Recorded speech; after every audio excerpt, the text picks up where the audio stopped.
Muvattupuzha MLA. Mathew Kuzhalnadan സത്യപ്രതിജ്ഞ ചെയ്തു. അടിമുടി പ്രൊഫഷണലായ മാത്യു കുഴൽനാടൻ ഇംഗ്ലീഷിലാണ് സത്യപ്രതിജ്ഞ ചെയ്തത്. തുടർച്ചയായ രണ്ടാം വട്ടമാണ് മൂവാറ്റുപുഴയെ മാത്യു കുഴൽനാടൻ പ്രതിനിധീകരിക്കുന്നത്. മൂവാറ്റുപുഴയുടെ എം.എൽ.എ. ആയി മാത്യു കുഴൽനാടൻ സത്യപ്രതിജ്ഞ ചെയ്തു. തുടർച്ചയായ രണ്ടാം വട്ടമാണ് മാത്യു കുഴൽനാടൻ മൂവാറ്റുപുഴയെ നിയമസഭയിൽ പ്രതിനിധീകരിക്കുന്നത്. മൂവാറ്റുപുഴയുടെ ചരിത്രത്തിലെ ഏറ്റവും വലിയ ഭൂരിപക്ഷമാണ് ഇത്തവണ മാത്യുവിന് ലഭിച്ചത്. 42,829 വോട്ടുകളുടെ ഭൂരിപക്ഷത്തോടെയാണ് മാത്യു കുഴൽനാടൻ വീണ്ടും മൂവാറ്റുപുഴയെ പ്രതിനിധീകരിക്കുന്നത്. അടിമുടി പ്രൊഫഷണലായ മാത്യു കുഴൽനാടൻ ഇംഗ്ലീഷിലാണ് നിയമസഭയിൽ സത്യപ്രതിജ്ഞ ചെയ്തത്.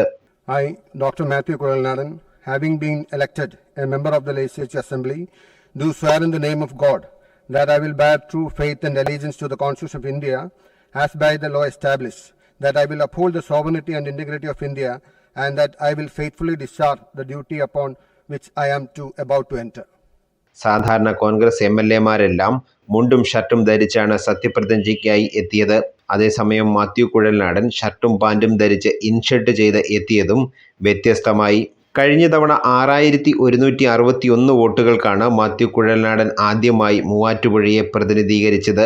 സഭയ്ക്ക് അകത്തും പുറത്തും സർക്കാരിനെതിരെ അതിശക്തമായ പോരാട്ടം നയിച്ച് മുന്നേറിയ മാത്യുവിന് വലിയ ഭൂരിപക്ഷമാണ് ഇത്തവണ മൂവാറ്റുപുഴ നൽകിയത്. മന്ത്രിയാകും എന്ന് ഉറപ്പുണ്ടായിരുന്നുവെങ്കിലും അവസാന നിമിഷമാണ് അദ്ദേഹത്തെ മാറ്റി നിർത്തേണ്ട സാഹചര്യമുണ്ടായത്. ഇതേ തുടർന്ന് മൂവാറ്റുപുഴയിൽ UDFന്റെ ആഭിമുഖ്യത്തിൽ വലിയ പ്രതിഷേധവും ഉണ്ടായിരുന്നു. നഗരവികസനം, മുറിക്കൽ ബൈപ്പാസ് തുടങ്ങിയ വിവിധ പദ്ധതികൾ പൂർത്തീകരിക്കുവാനും തുടങ്ങിവെക്കുവാനും കഴിഞ്ഞത് മാത്യു കുഴൽനാടൻ്റെ വിജയമാണ്.